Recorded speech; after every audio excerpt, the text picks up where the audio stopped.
Sindaco, al via i lavori oggi qui a Palma di Montechiaro di una tensostruttura polivalente sportiva finanziata dal Ministero degli Interni, un'iniziativa sicuramente importante, un finanziamento preso all'ultimo che si rischiava di perdere. Questa opera rischiava di non vedere mai la luce perché si era quasi arenato e completamente perduto il finanziamento da parte del Ministero dell'Interno. Per una serie di ragioni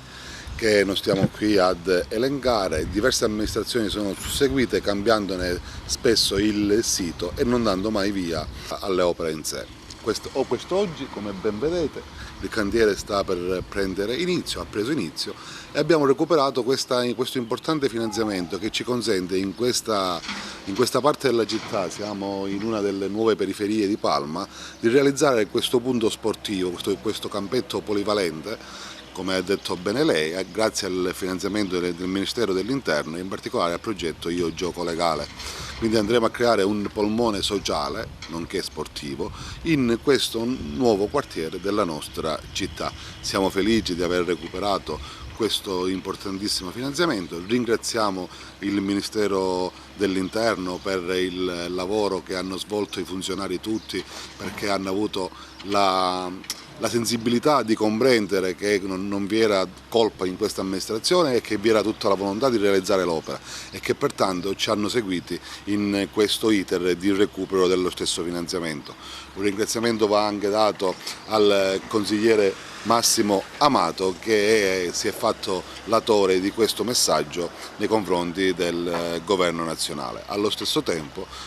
corre l'obbligo di ringraziare l'architetto Di Vincenzo e tutto l'ufficio dei lavori pubblici per il lavoro immenso che svolge giorno per giorno nel seguire tutti questi progetti che grazie a Dio, grazie alle nostre umili capacità riusciamo a portare a termine. Colgo l'obbligo di ringraziare tutte le persone che mi collaborano e la mia maggioranza che come sempre mi fa lavorare nella massima serenità, non facendo mai mancare l'appoggio che è un elemento essenziale per poter lavorare con serenità. Sì, come diceva già il Sindaco, questo è un altro progetto che si va ad aggiungere a quelli già iniziati e conclusi. Questa è la dimostrazione che l'amministrazione e il Sindaco, non a capo il Sindaco Stefano Castellino, lavora ininterrottamente lasciando perdere le chiacchiere. È la dimostrazione che questo Sindaco giovane sta valorizzando tutto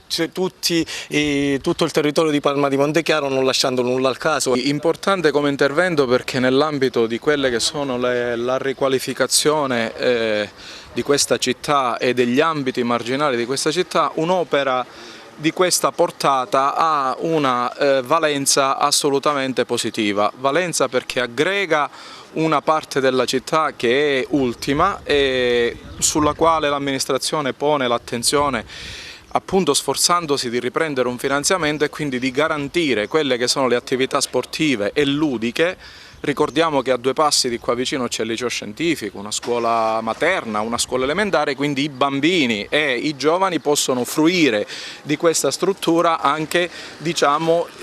integrando quelle già presenti all'interno delle scuole con una struttura un po' più agevole, un po' più ampia e soprattutto normata da quelle che sono le ultime normative sulla sicurezza, sull'antincendio e sugli spazi polivalenti. Il progetto prevede la realizzazione in questa zona di un campo sportivo polivalente per gioco non agonistico. L'intento del ponte sul quale verte il finanziamento è quello di appunto andare a recuperare aree a margine della popolazione, dei paesi e con questo intervento penso che si andrà a valorizzare questa zona che ne aveva bisogno perché è già urbanizzata. Abbiamo iniziato i lavori grazie all'amministrazione che ha avuto attività per fare questo progetto e speriamo di consegnare in tempo come d'altronde è nei nostri programmi. La consegna è prevista a 45 giorni dalla consegna dei lavori, quindi subito, nulla togliendo, nulla agli imprevisti che possono avere i cantieri, speriamo di finire in tempo, anzi prima del tempo utile.